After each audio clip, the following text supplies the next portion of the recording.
In times of horror, I feel like the best thing you could do is perhaps get devoured in it, become a part of it, to see a different side to it, for it to be changed and for it to be brought to light. When genres of music like hip-hop, punk, industrial, hardcore meet each other, I feel like there's always gonna be this excitement and this anticipation of something new, something loud, something very different, quite experimental.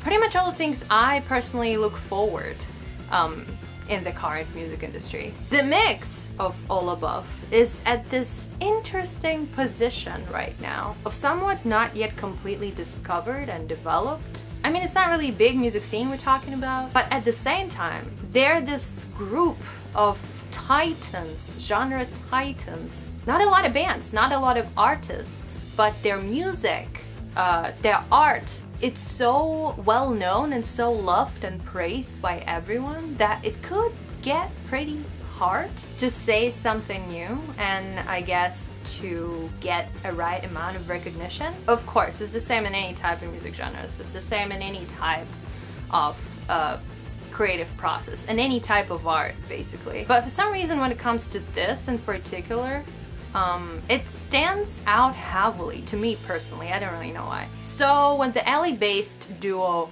Horror finally decides to come out with their full-length debut album, you know that there's gonna be quite a lot of hopes for this release. I was anticipating this release. I was waiting for it to surprise me, to impress me a lot with something that I couldn't imagine being on a horror record. And now it's out, United States of Horror. And even though I like the album, I really do, there are parts of it that did surprise me, did impress me. I can't really say that I'm that impressed by it. Partly because it had a long way coming, partly maybe because it's very themed.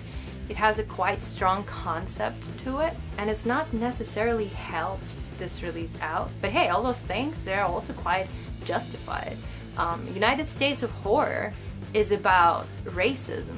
It's about police brutality. It's about all these disgusting things, which unfortunately do exist in the modern world and in America as well. So this album is like a straight reflection and a reaction to this. Lyrically and musically, it all moistened in this trash and in this chaos. And the timing of this release explains itself pretty clear. It almost feels like horror, we're sitting there in the studio waiting for the country to reach that one particular point of despair. Though I'm not so sure if that is the exact moment for that, but you know, it still resonates through with the current state of minds.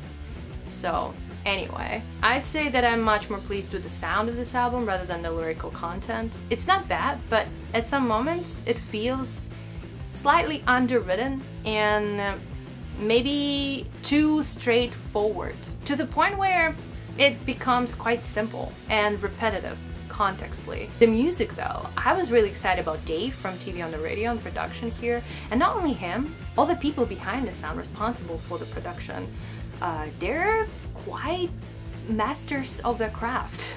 And it fully complements horror aesthetic. It responds to the concept of the album, to its intent, and its theatrical-like stage with sudden dark humor parts, with the proclamation character of some thoughts, very dramatic almost, and again with this dark manic energy it has, horror has in general. It supports the chaotic, sometimes claustrophobic, sometimes wide and loud atmosphere of this release. Some of the electronic patterns of this album are completely brutal. There's this heavy bass sound. Sonically, United States of Horror could get quite aggressive and bizarre. A lot of it feels influenced by old school trash punk, which is very much a horror thing. This pulls off greatly on this album. There's some beautiful industrial parts which sound almost nostalgic.